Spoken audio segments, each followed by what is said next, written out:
What would you tell beginning entrepreneurs? I love the enthusiasm of entrepreneurs. They're all over the place.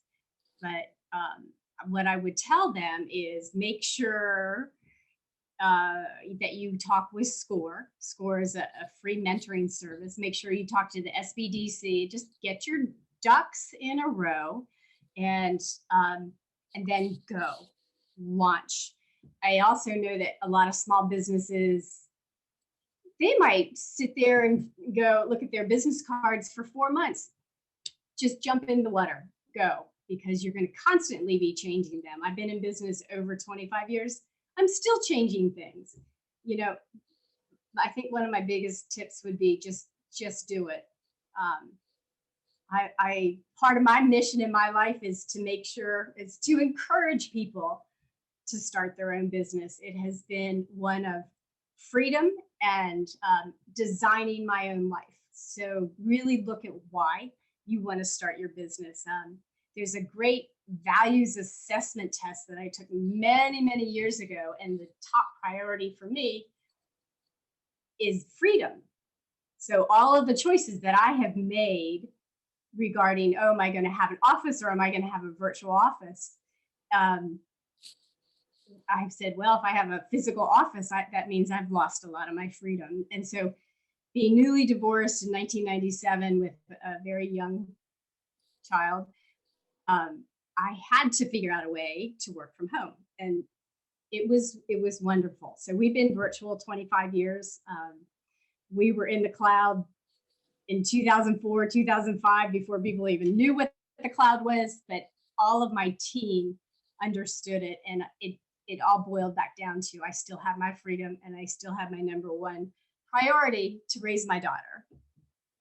Yes, and I noticed that you, and I'll give a link also to your very interesting YouTube video about 25 tips, because one of the things that I thought was very interesting is balance that you insisted on having. And I think that's really tough when you're starting a business and whatever, and then to have the children and to pay attention and to go to all their baseball or football, whatever it is, their games. That's very challenging. And yet you did it. It wasn't real sexy. I'm in an industry where a lot of my competitors have very elaborate corner offices, but my first value and priority was always my daughter, which meant, okay, I need to work from home. I want to work from home because I don't want to miss 1 minute of her growing up.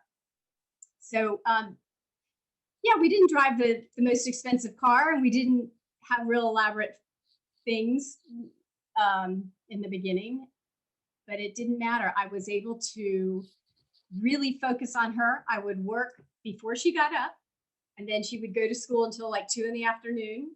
So I had that big chunk of time to work. And then from 2 on, I was mom again. So I grew very, very slowly when I first started my company. But the time that you spend with your children is such a beautiful investment. This young lady just got her PhD from Georgia Tech in robotics and artificial intelligence. I mean, amazing. That's the payoff when you can spend that kind of time with your child. So yeah, it worked. It was well worth it. And I noticed that you defined success. Would you share how you defined success? I thought that was very interesting. Well, I'm the most successful mom in the world because my success was being able to be with my daughter. And that is, I mean, it never meant, the big corner office, and it didn't mean $1 million in the bank. It meant having time with my daughter.